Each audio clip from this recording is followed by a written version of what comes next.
আজ আমি দেখাবো বাঁধাকপি মাঞ্চুরিয়ান, তবে সেটা আমার স্টাইলে। চলুন দেখে নেওয়া যাক আজকের রেসিপিটি। এখানে আমি ডিম সিদ্ধ নিয়েছি, একটা ডিম আমি 4 ভাগ করে নেব। বাঁধাকপি কুচি নিলাম, পেঁয়াজ কুচি, গাজর কুচি, ক্যাপসিকাম কুচি, লঙ্কার গুঁড়ো, মরিচের গুঁড়ো, একটু হলুদ আর স্বাদ অনুযায়ী লবণ, আর কিছুটা কাঁচা লঙ্কা কুচি, আর দিলাম এখানে 4 চামচ ময়দা আর 2 চামচ কর্নফ্লাওয়ার, আর 1 চামচ আদা রসুন বাটা দিয়ে আমি ভালো করে চটকে চটকে মেখে নেব। এতে কোনো জল লাগবে না, বাঁধাকপির জলেই এটা মাখা হয়ে যাবে। এই মাখাটা একটু টাইট টাইট মতো হবে। এবার আমার যে কটা ডিমের পিস আছে সেই কটা আমি গোল গোল করে নিলাম। হাতে একটু তেল মাখিয়ে নিলাম, তাহলে আর হাতে লেগে যাবে না। এবার আমি গোল গোল করে কাবাবের আকারে শেপ দিয়ে নেব। এটা কাঁচা অবস্থায় তাই দেখতে এত সুন্দর লাগছে, তাহলে এটা তৈরি করা হয়ে গেলে কত সুন্দর লাগবে আর খেতে কতটা টেস্টি হবে সেটা আপনারা বুঝুন।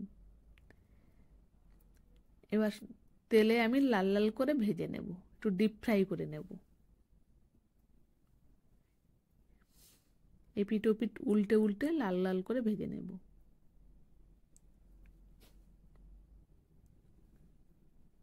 আপনারা স্ন্যাক হিসাবে এই ভাজা অবস্থায়ও খেয়ে নিতে পারেন। দেখুন কত সুন্দর হয়েছে ভাজাটা, আর একদম কিন্তু ছাড়িয়ে যায়নি। বিকালের স্ন্যাক হিসেবে চায়ের সঙ্গে কিন্তু জাস্ট ফাটাফাটি জমে যাবে। এবার আমি মাঞ্চুরিয়ান তৈরি করে নেব।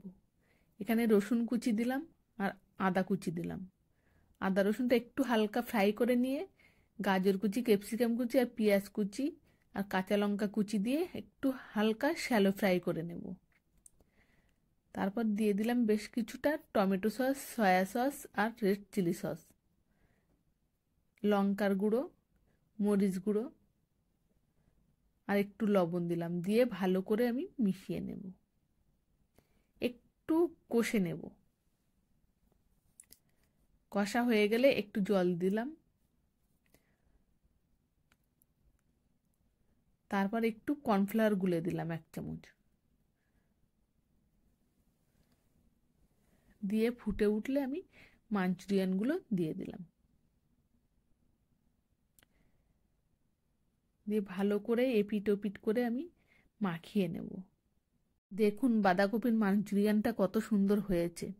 এই শীতের দিনে ডিনারে একদিন এটা বানিয়ে ফেলুন, একদম জমে যাবে ফাটাফাটি রুটির সঙ্গে।